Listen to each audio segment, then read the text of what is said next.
Greetings, travelers. Greetings, travelers. Mark, you have your Ghost Watch shirt on. Yes, because we're going to be talking something related tonight. So, related to stone tapes? Well, no, related to Ghost Watch, which we'll discuss in a bit. I don't want to get into it just yet. So, okay, super secret. But you said we had breaking news, right? What? We have breaking news. Oh, crap. Bo is almost back and we'll be hitting the buttons right soon. So I don't even know if we can go back to hitting buttons correctly. I feel like we've already passed that. I don't know. Bo's going to be like, what did you guys do? You know? Yeah. Well, breaking news comes out of Los Angeles. All right. Oh. The California Insurance Department found 3 people and can sentence them for insurance fraud in probably the most bizarre case I have ever heard. Oh, do tell me. Okay, so they claim seeking nearly $142,000 in payments. The 2 men and the woman pleaded no contest to felony insurance fraud. So they were sentenced to jail, followed by probation, and they were ordered to pay $50,000 in restitution each. A 4th person is undergoing, his hearing. So they said that their fancy car was destroyed on the inside by a bear. And as part of the insurance claim, they showed, pictures of the damage and all that. And then they had camera footage of the bear tearing up the car. Now, a California Department of Fish and Wildlife biologist who they recommended reviewed the footage and said, clearly it's a man in a bear suit. Okay? Oh. So now they executed a search warrant, and this is what they found. It is a picture of a bear costume. Oh my goodness. Yes, they had insured the car under a few different insurance companies. And so that's why they were claiming all this money. They sent that believable footage to the insurance companies. Police called it Operation Bear Claw. I love that. And, it's very, very clever, but I appreciate that occurred. I do have a little bit of kind of breaking news, but my friend Neil deGrasse, okay, I wasn't prepared for you to redo that. He released something the other day about the UFO files, and basically said he needs to. He's like fork up the aliens, right? And he wrote a book about it, which is called. One of our travelers, Christy, shout out Christy, told me about this book, so I ordered one, and it is called Take Me to Your Leader. Oh. And it's the practical advice for your first encounter with aliens. So I ordered it. I'm going to read it. I'll let everybody know how it's going. So Christy, shout out to you for informing me of that. But I'm very curious because of what Neil told me previously. So I'm curious to see with all of these releases, as me and we're kind of just waiting for what's going to happen. Yeah, it's from Neil deGrasse Tyson. So I'm very excited about that because he's weighing in as best he can. Now, the documents, I have read a bunch. There are 200 pages of them, so give me time. And the videos, I've definitely watched all the videos, and they are heavily redacted. Even the videos have black over all the feed out stuff so that you can't see how fast the planes were going, where it was taken, what day it was taken, what time it was taken. I understand that. These are military secrets. We don't want China or Russia knowing how fast our planes can go, how quick we can track things. I get that. But it makes it really difficult to judge what any of this stuff is because it's a plane following some other air thing. It could cause any kind of problem. It's a lot of work, and it's just going to be a problem. But the stories and the interviews are 100% stuff we already knew. And it was stuff that the big thing was the military said they weren't investigating this, but now we know they are, or they were. So yeah, that's the big reveal so far.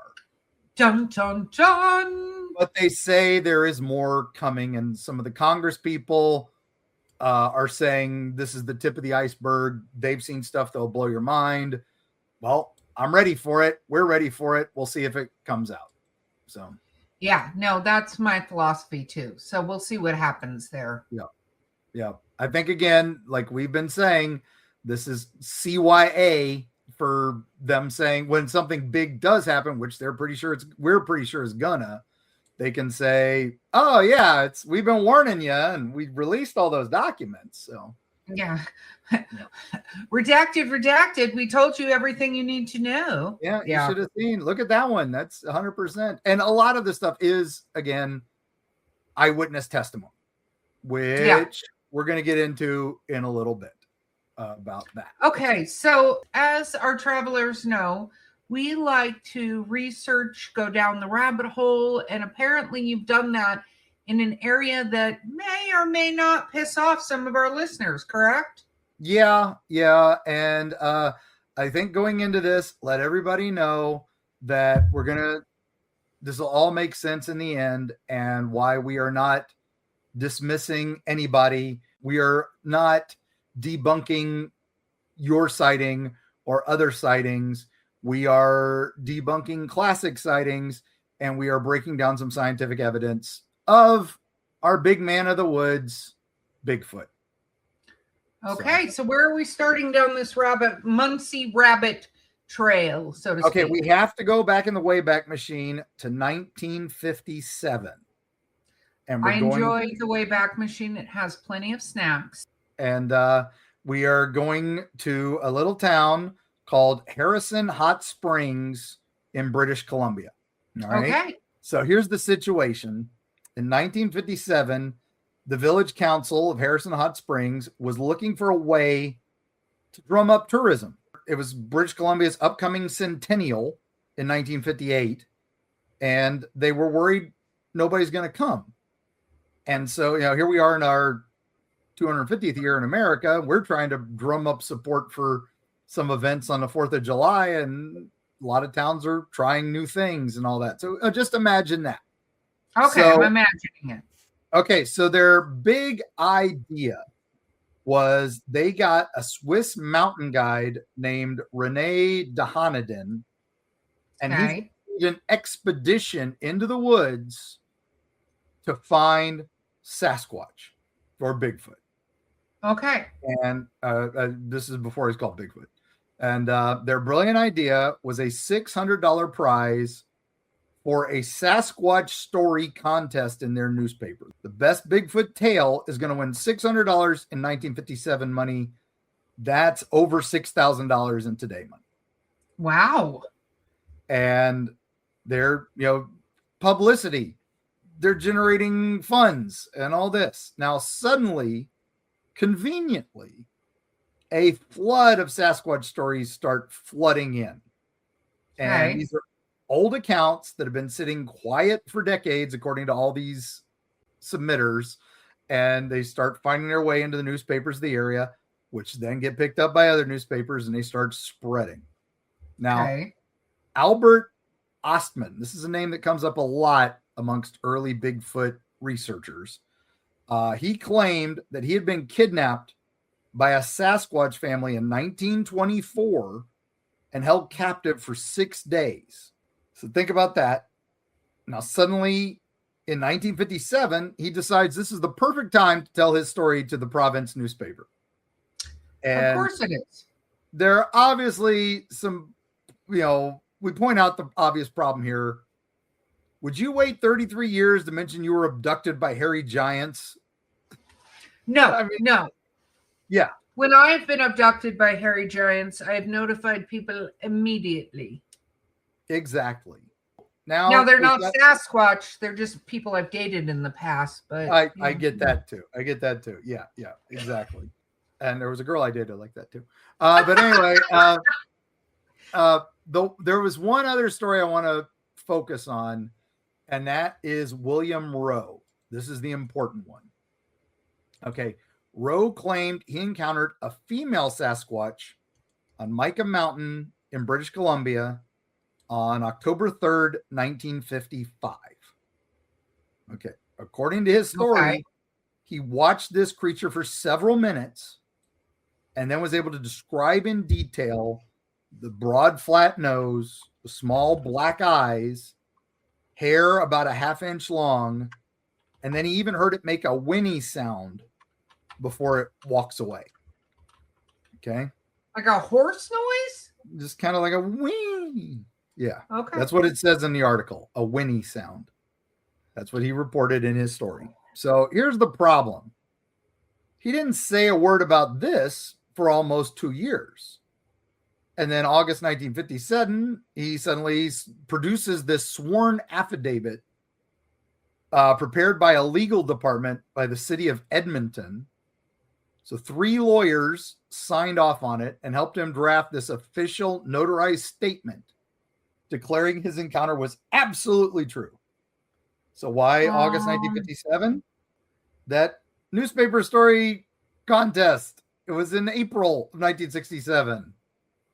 Interesting. So this guy, John Green, who was the local publisher, would become the world's most famous Bigfoot researcher at the time. And he was just collecting all the reports. Now, Rowe's affidavit, when you look at it, has all these crazy specific anatomical details for something he viewed for a few minutes 2 years prior. It's like the sagittal crest, the trapezius muscles, the flat face, the fingernails that were broken and chipped. He described the foot structure, a vegetarian diet. How did he know? He watched it for a few minutes. He even talked about its sleeping habits, making a nest and all that.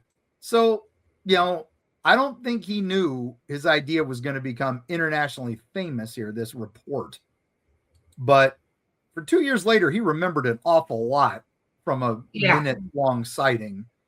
Now, his sighting is still treated as one of the most credible sightings in Bigfoot history because of all those details. And they all say, well, he was sincere.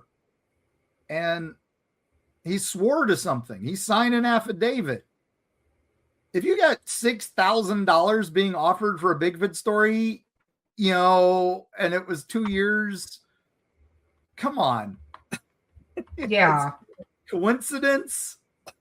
Yeah, no, okay. Go ahead. I need your comment. No, I'm okay. I see why you went down a rabbit hole. Okay. I'm just eating my snacks. Wayback Machine. Woo!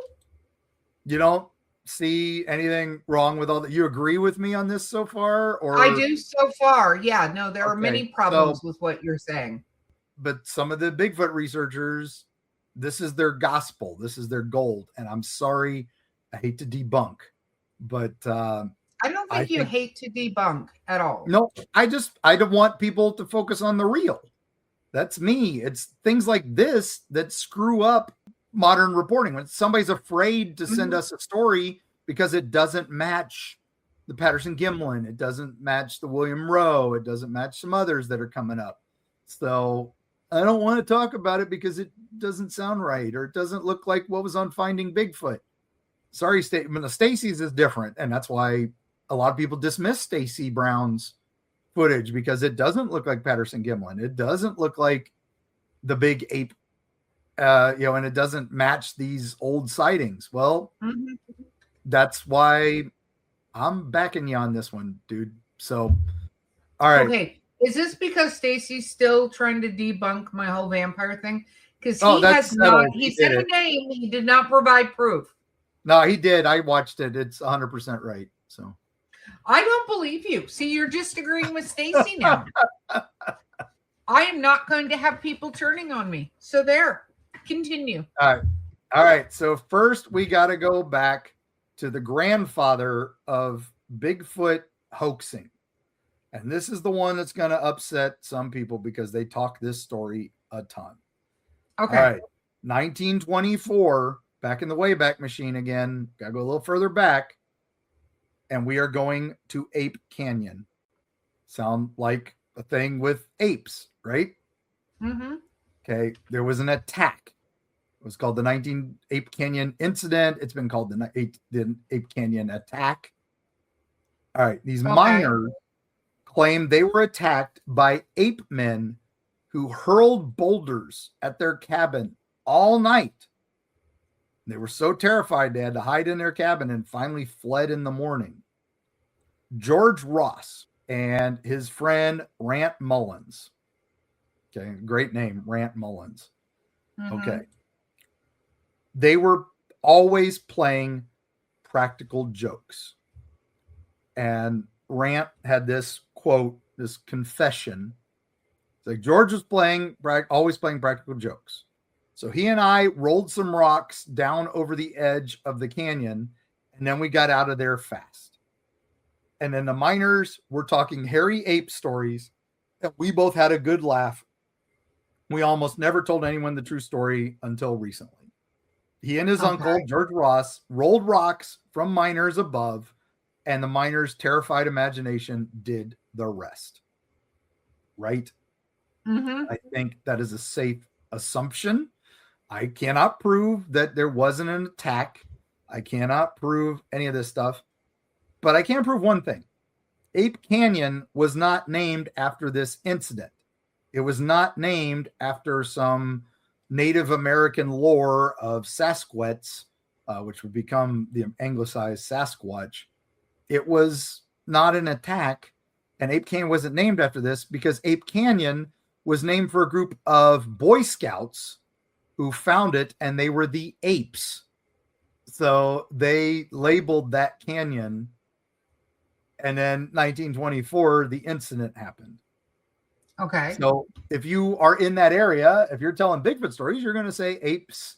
You don't know that it was founded by other Boy Scouts. You're going to talk about, oh, this is named Ape Canyon because there's hairy monsters. There's apes out here. So boom, right?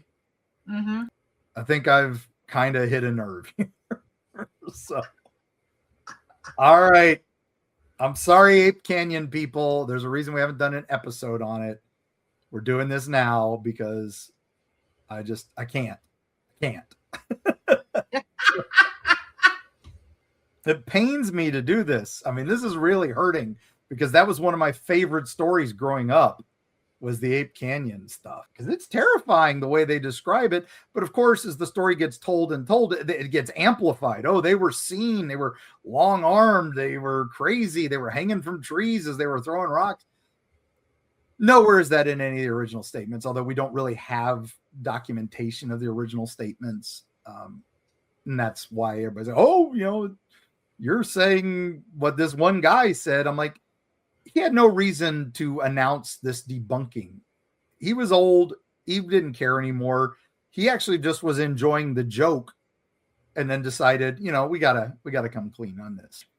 Okay. So up next, 1930. We're just going a little bit forward. This man was working for the Forest Service, and he decided to have some fun.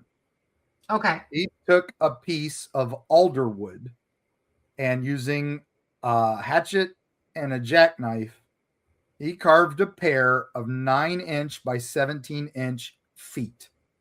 And his quote was, "Ned Packard held up his bare feet, and I drew a picture of it and enlarged it." Okay. Okay.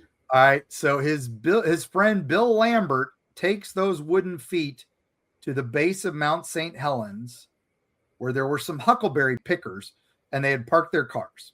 And Lambert stomped around the vehicles, leaving these giant footprints. Okay.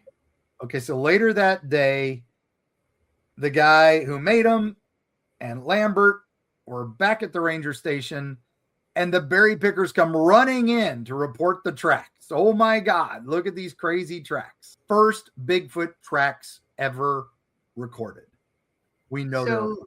Yikes.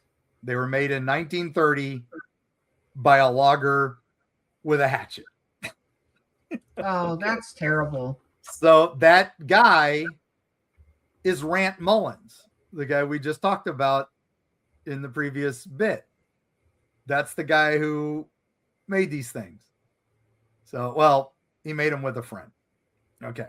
So he says he made 8 sets of these wooden feet after that because it was so funny. Most of them went to California, Northern California. And they didn't really get shown much until the 1980s because he didn't talk about them for years. And they were investigated, and they look a lot like the casts of famous footprints, especially the ones by Bob Gibbon and Roger Patterson. Let me show you this. Boom. Okay. There they are. I've got a picture up for you on the audio. I'm sorry, you'll have to tune into the YouTube to see it. So look how similar the prints are versus the goofy foot. So we're going to talk about this guy, Ray Wallace, in a second. Okay. But those are the wooden tracks. There's the Jerry Crew track from 1958. There's the Ray Wallace fake track again. And then there's the Bob Titmus track also from 1958. And then again, that Ray Wallace foot track and the Roger Patterson track. Pretty darn close, right? Yes. Okay. So you agree. I do. That is, okay. Now, Mullins, like I said this, and everybody else says coincidence. That's just coincidence. He did just such a good job of doing it. And the same wooden feet, different decades. So here's where it gets even more interesting. So Rant Mullins, who did all this, and this man named Ray Wallace were neighbors in Toledo, Washington State, not Toledo, Ohio. And then we found out that Mullins supplied Wallace with a pair of those 16-inch feet, and Wallace took them to Northern California.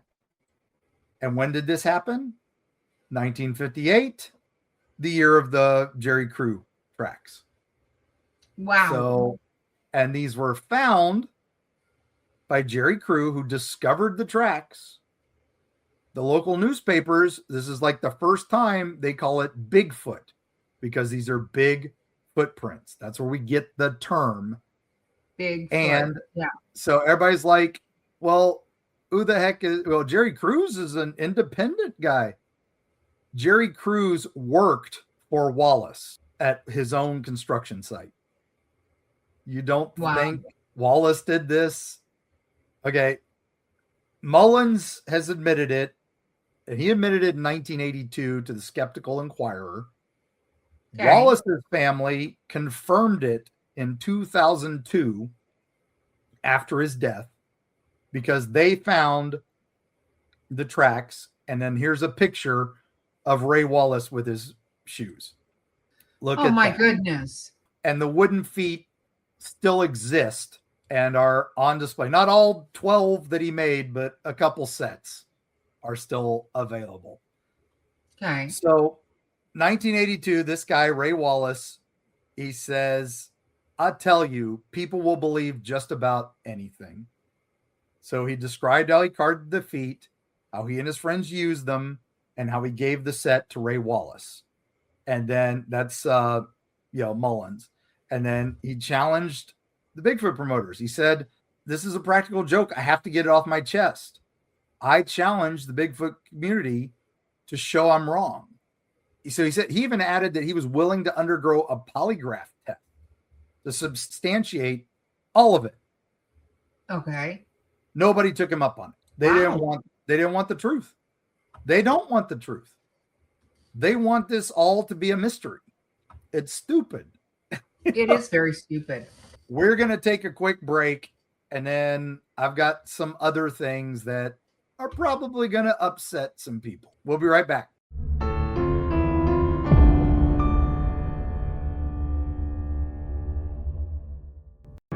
Destiny Beard, the lyrical soprano who will haunt your dreams.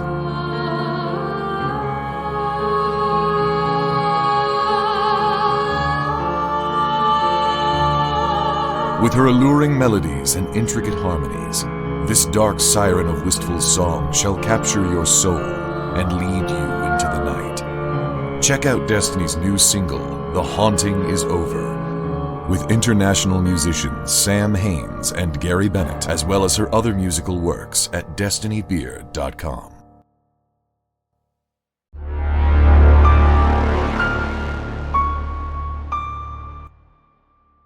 You're just pissing everybody off today, Mark. I know. Well, wait till I get into the UFO files again.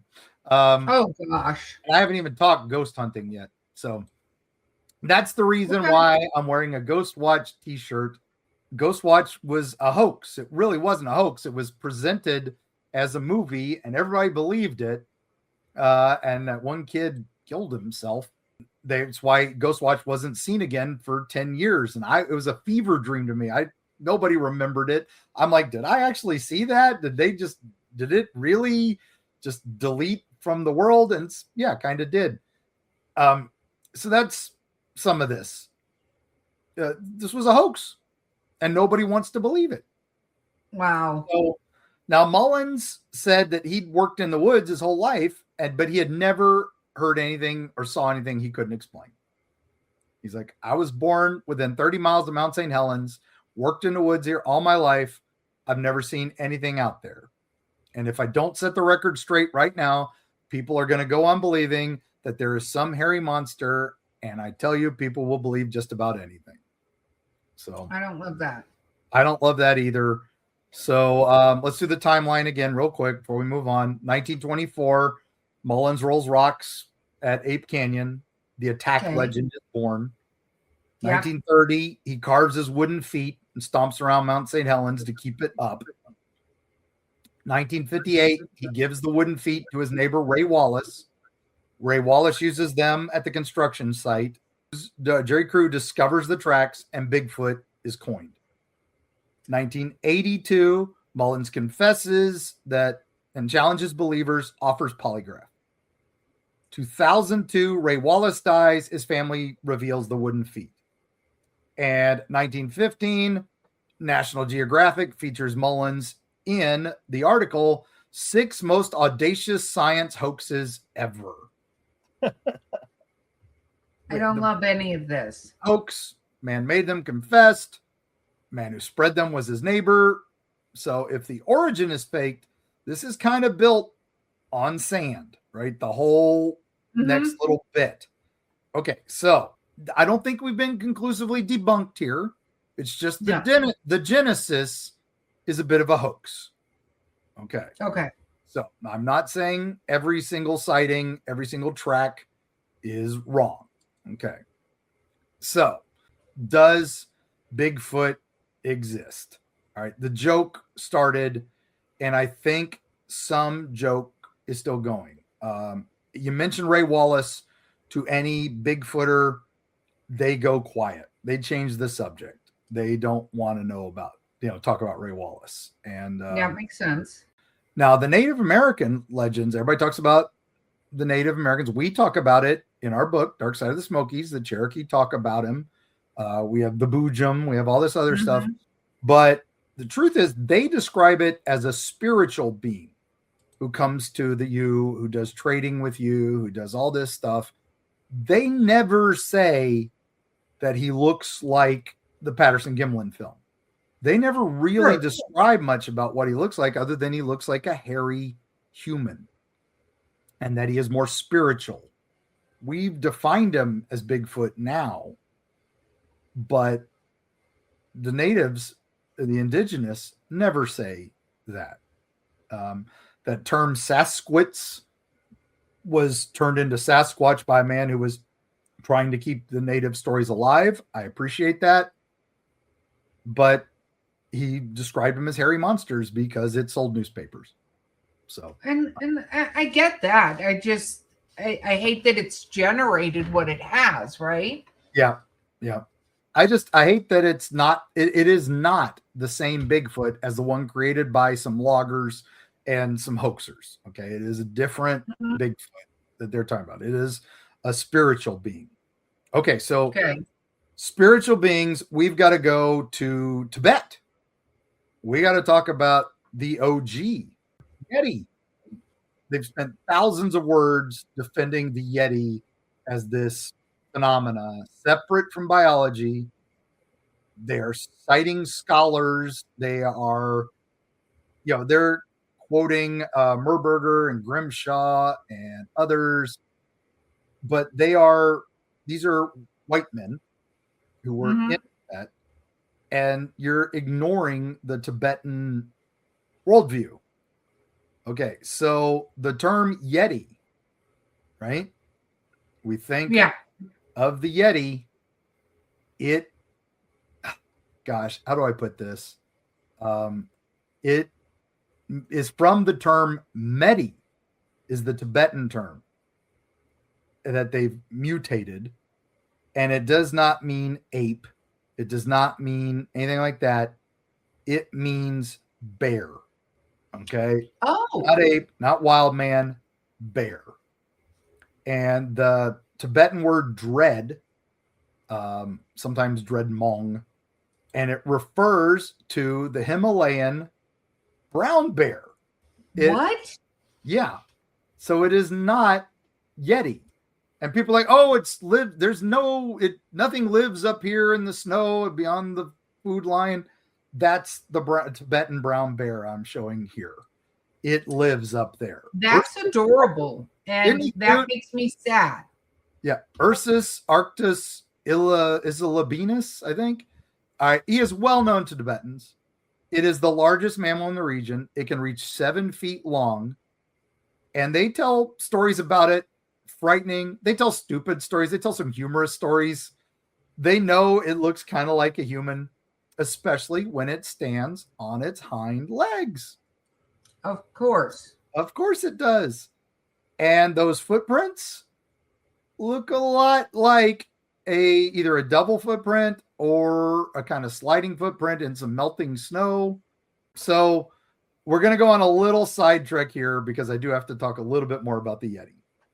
Okay. So Peter Byrne, who's this explorer from the 1950s, he visits this monastery in Nepal, Pangbachi, and it's set at about 4,000 meters in the near Everest. And the monastery possessed what they said were the mummified hand and skull cap of a Yeti. And these were holy relics for them. Okay. So, boom. There they are. And they look a little weird. Now, Byrne negotiates a deal with the monks. He says, can I take one of the fingers from the Yeti hand on loan? And they said, okay, but you have to put something else that looks like it over there because people are going to freak out. So he gets a fake finger, puts it there. I'm not sure what it was. I'm not sure how he did it, but I don't feel comfortable knowing that, but okay, continue. All right. So he needs to get this out of India or out of Tibet. And then it gets sent to India. He needs to get it out of India.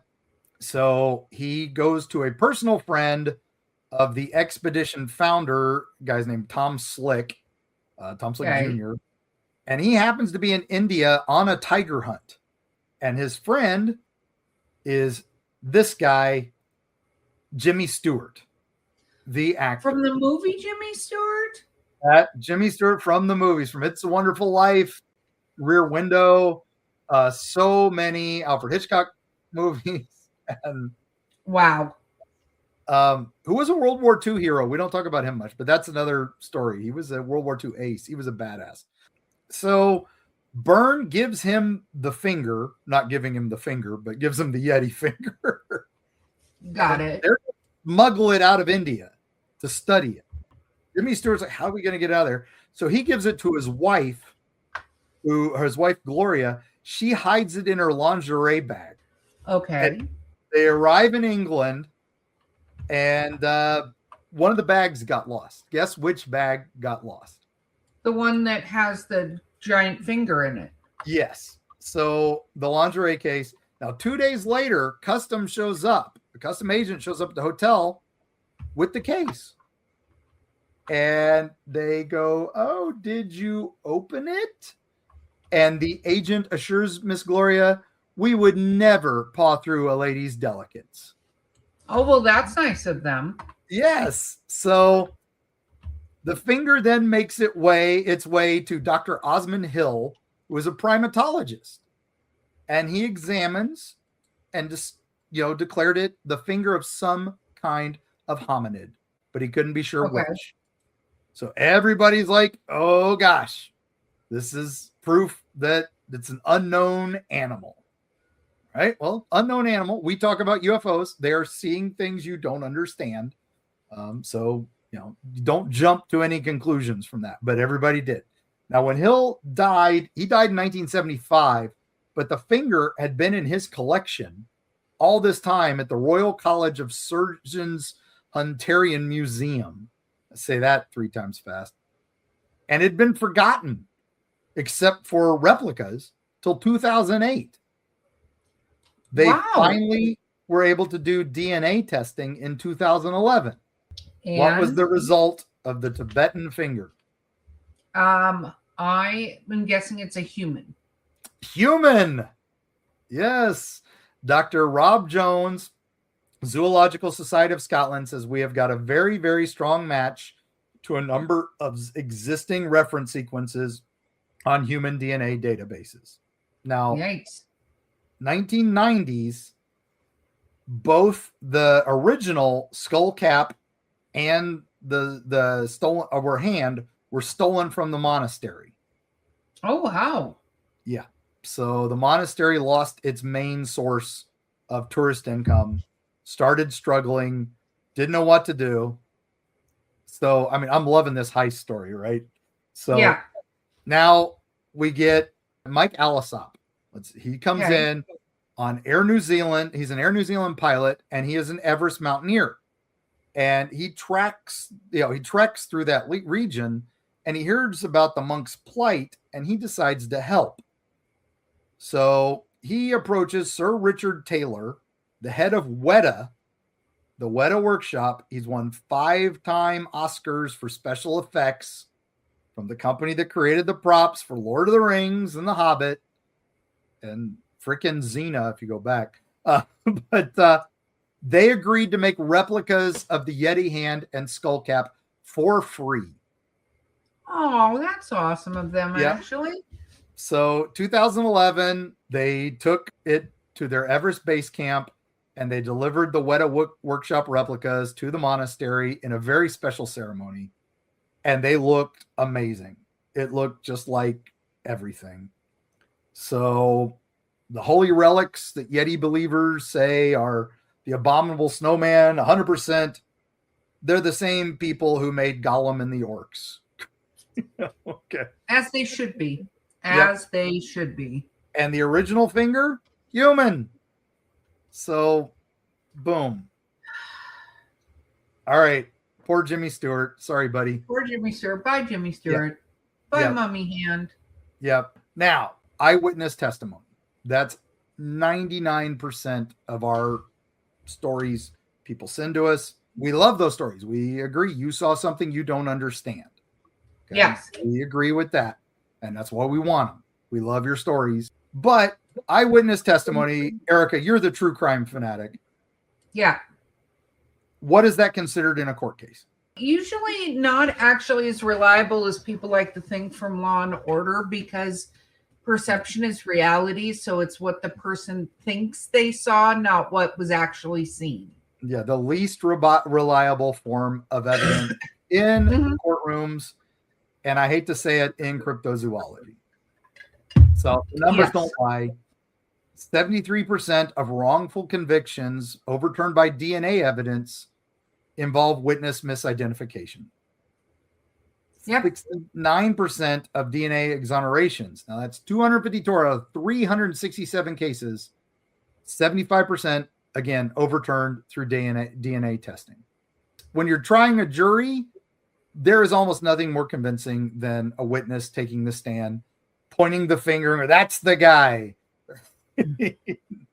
And sometimes, and at least in the past, before we had nearly the scientific coolness that we have now, that was the only way, because they didn't have DNA proof. They maybe had fingerprints, stuff like that, but they didn't have actual DNA proof of the situation. So we got to talk misinformation a little bit. So this wonderful test. This was 1974. There was these participants watching the same car crash on a video, and they asked how fast were they when they smashed together, and the average estimate was like 40 miles an hour. And then they asked how fast were they when they were contacted a little bit later, when they made contact. Everybody said, about 30 miles an hour. Mm-hmm. Memory changes when we are asked the same question a little differently. That's why cops do that to you all the time in interrogations. They'll ask you the same question for 2 hours. They keep changing the verb because memory changes. Our memory is not a recording device. Look at my memory with all the epilepsy issues I have. So we forget what we've seen very rapidly. Memory deteriorates. It does not get better. So what do you mean, Mark? Yeah. So when a weapon is present, witnesses focus on the weapon, not on the face. It doesn't enhance their description of the people. When I was carjacked, I just remember the gun. I couldn't describe the guy hardly at all, even though I kept looking at him in the rearview mirror for trying to identify him. I forgot very quick. And as we know from history, so many people are less accurate describing other races. 55% of exonerations in assault cases or murder cases involve one race, and the defendants were another race. Wow. So, and that's the same problems with cryptozoology here. We've got misinformation, we've got stress, we've got poor conditions, bad lighting, distance, trees, darkness. These are all variables that are reducing accuracy. So I'm not saying that these are not Bigfoot. I'm just saying we can't say that this sighting, we don't know what caused it, therefore it's a Bigfoot. That's true. Yeah. That's true. And that's one thing we've always said though, right? Yep. And it's how many times do we get that, Bigfoot believers they want to believe so much that they retrofit these stories and change things. So back to Patterson-Gimlin. Yeah. That was based on that one guy's story from the newspaper. They were trying to film it, and that is why all this is coming back up. That documentary says they were trying to make a movie. They were not trying to document anything. They went out there, they filmed it, and Bob Hieronymus, who a lot of people hate, said he was the guy in the suit. He was paid $1,000 to be the guy in the suit. And they're like, he wasn't even there. He's it's his horse in the freaking footage. So why would Bob Hieronymus's horse be there if Bob Hieronymus wasn't there? So we've already had our discussion about Patterson-Gimlin. I am not a big fan of that movie. Yeah. Bottom line, that influences so many people that are afraid to come forward with evidence because it doesn't fit the narrative. It doesn't fit that video. It doesn't fit the Ape Canyon story. It doesn't fit all these other things. It makes me mad, right? I can understand that. I get mad from that. I think one of the things is if there was by this point some proof of the items that people are talking about, you could go, oh, this fits into this animal category or that animal category or this thing or whatever, right? And I'm not saying Bigfoot's an animal, right? Yeah. Oh, okay. What's this? This was a doctor who was investigating. They found some unusual hairs that they could not identify. Everybody's like, oh, where's the DNA evidence? Where's this? Because of things like this. They couldn't identify it. And they sent it in for testing. And so it's very unusual hair, right? But it looks like hair. So the report, the FBI, he sent it to the FBI. Here's the report back from the FBI. And they go, dear Dr. Howard Curtis, laboratory examinations, inquiries considering the Bigfoot Information Center and expedition.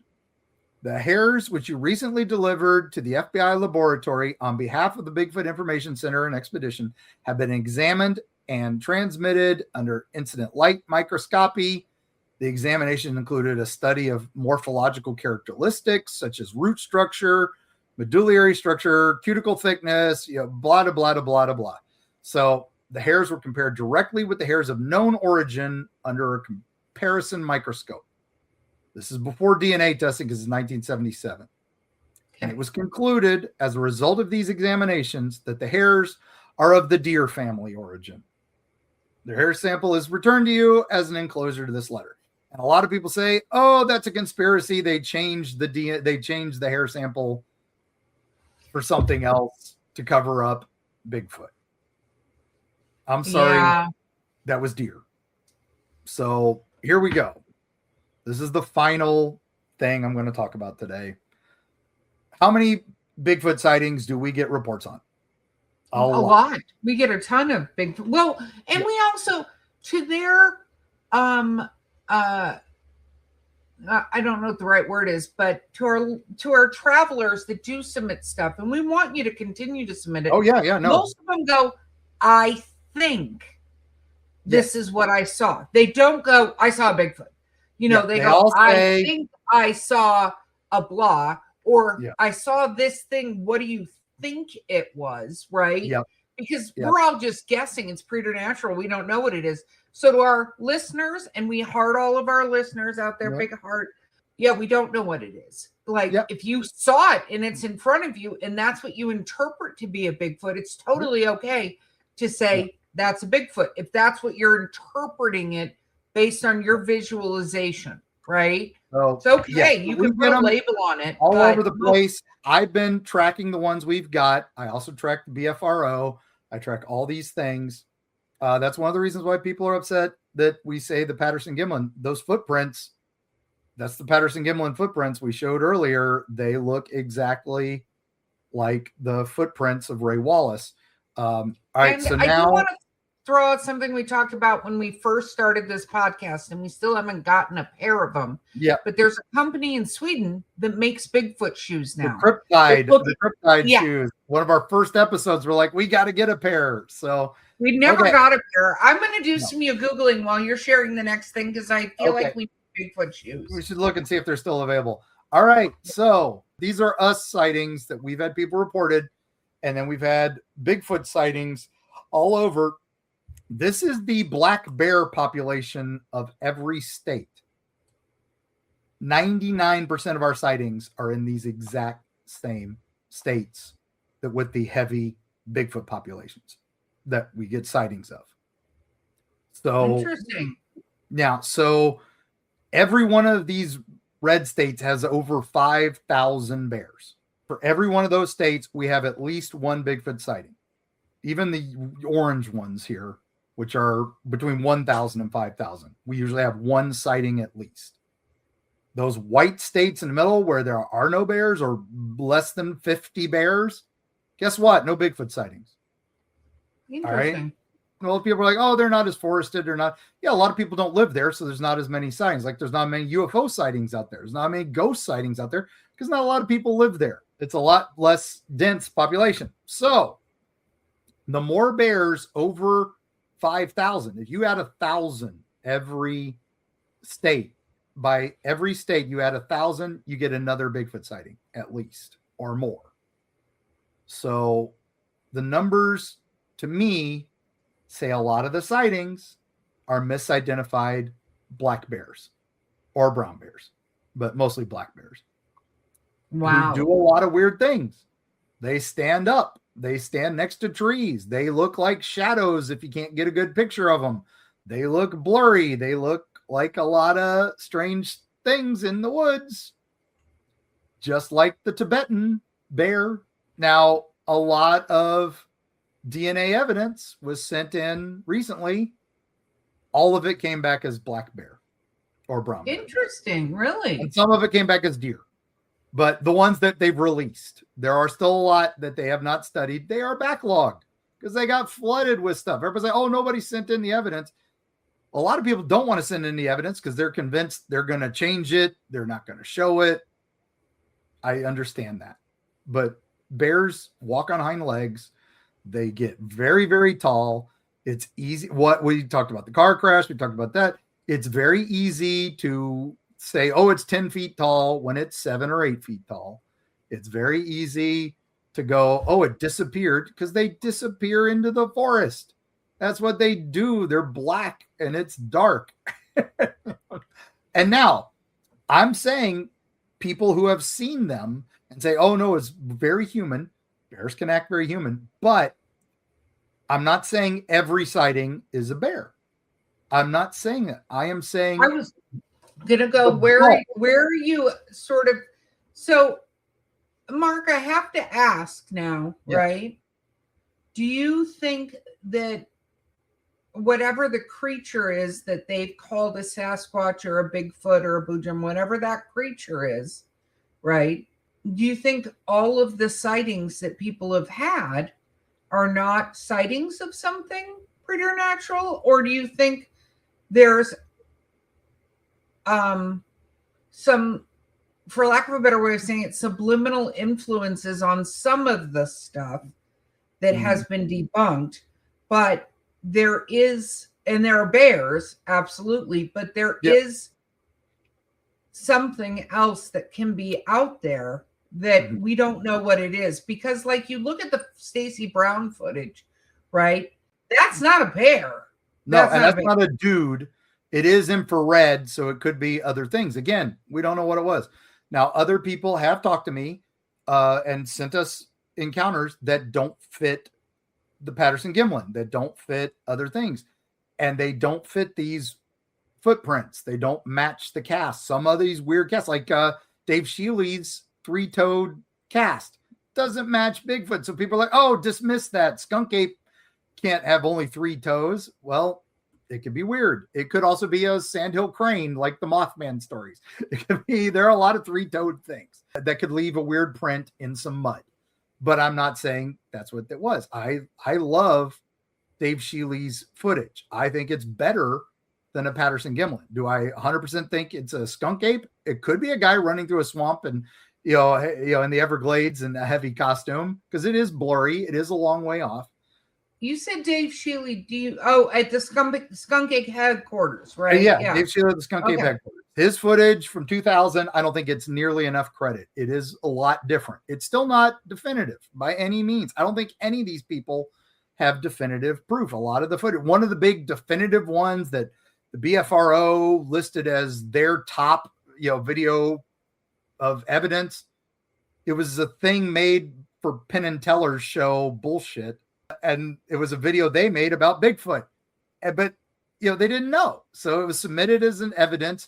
They admitted it, they took it, and then they just, when they realized what happened, quietly just delete it. No apology, no nothing. We weren't fooled. I'm like, yeah, you were. And that's the problem. I think the main problem with all this is the hoaxes force people to not talk, to not send us their stories. I think the hoaxes have guided the conversation instead of like most scientific things, is that you're supposed to, be able to look at everything, to be able to do that. But if you already think you have the answer of something, that's inherently the problem with discovering anything new, is you can't walk in knowing it. There's a great saying around that, which is not coming to mind right now, but I know that when you're approaching things, you approach with knowledge and you can discount things, but I think it's going too much in the opposite direction if they're looking for the same end result. Yeah, it's unmistakable. Person sees something in poor lighting at a distance in a dense forest, in a fog, in a strange weather, and the brain interprets it as monster. Run, that lizard brain we talk about all the time. Oh my gosh, this is dangerous. But then later people say, I know what I saw, but science, a lot of times, like we talk about Neil deGrasse Tyson, will reveal that's likely a bear or something. And then the person refuses to admit that and refuses to accept that. And we get that. We understand that you saw something you don't understand. We're never going to say you didn't. And we understand that. And you don't understand what you saw unless we were there with you in the Wayback Machine with our cameras on and caught it on film and 100% say, yes, we got this. And then all these people, Bigfoot buries their dead, takes it away. that's a whole other story. I got other things about that. So I'm sorry, the evidence is kind of overwhelming that 99% are going to be mundane. Bear sightings, deer that just looked unidentified, a dark shadow, a tree shaped weird. I'm not even getting into people complaining, two trees landing together is a shelter. Oh, this bed is a shelter. Deer bed like that, elk bed like that. I built forts in the woods as a kid, and they look a lot like some of those tree structures. Nobody goes out this far. I went into deep forest with my friends, and we built stuff that nobody else would ever go to. Or you thought nobody would. Yeah, exactly. So, yes, statistically, you are probably seeing a bear. Yeah. But there is that 5 to 1%, 1 to 5% that don't make sense, that are weird, and are those are the ones that draw my eye, and I go, hang on a second. This is, and then they describe some things that don't fit the narrative. But when how many of them say they have yellow eyes? How many of them say they have orange eyes? A lot. How many say they have black eyes? Not a lot. And that's these original stories. Patterson-Gimlin, black eyes, all these other things, black eyes. That goes back to that original story that is 90% likely fake. Okay, so I hope your goodbye to all of our patrons and all of our travelers is kind of epic here, Mark, because we're going to get some hate mail. So I know, everybody. I was afraid to do this one, but because of the UFO disclosure and a couple other things, we had to do this. I'm sorry. That's okay, but now what are you going to say to... Thank you, patrons who support us. I hope you don't leave. BFRO, I love you guys. Thank you for documenting and posting this stuff. Please don't just say 100% this is a Bigfoot. I don't think you do that occasionally, and that makes me a little upset because we don't know. We are not out there. Everybody who claims to be a Bigfoot expert, there is no such way to be a Bigfoot expert until we have one in captivity or one dead. And we don't have any of that. True. Just let that sink in a little bit. Okay, believers, we love you. And I am a believer. I want to believe, right? We want to believe. Mm-hmm. So this pattern's been around for 50 years. We need to delete all that stuff. Patterson-Gimlin earlier. Wash it away.